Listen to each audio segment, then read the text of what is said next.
এখানে ৫০০ পরিবারের মাঝখানে মাত্র একটাই আমাদের ফিল্টার। আমাকে পানি এই দুই আমরা জীবন বাঁচাই।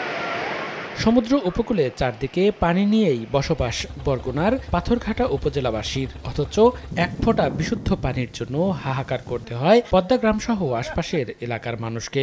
কারণ নদী ও সমুদ্রের পানি লবণাক্ত হওয়ায় বৃষ্টি আর পুকুরের পানিই তাদের একমাত্র ভরসা।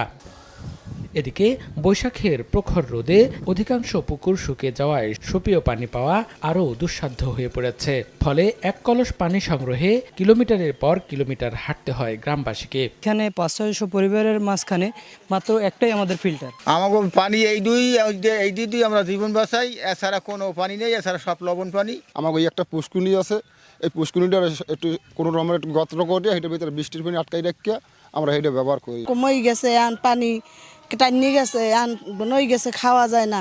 বিকাশে কম খরচে ক্যাশ আউটের লিমিট বেড়ে 50,000, প্রিয় এজেন্টও 2টা।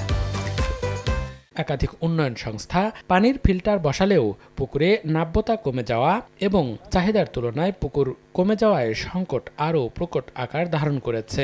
এমন অবস্থায় নদী ও সমুদ্রের পানিকে লবণমুক্ত করে পান উপযোগী করতে কাজ শুরুর আশ্বাস জনস্বাস্থ্য প্রকৌশল অধিদপ্তরের। আমাদের আরও কিছু প্রকল্প হাতে রয়েছে, যেগুলো বাস্তবায়ন হলে আশা করি এই অঞ্চলের লোকজনের পানির যে সংকট রয়েছে, সুপেয় পানির সংকট, সেটা সমাধান।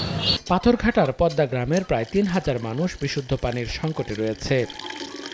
সময় সংবাদ, বরগুনা।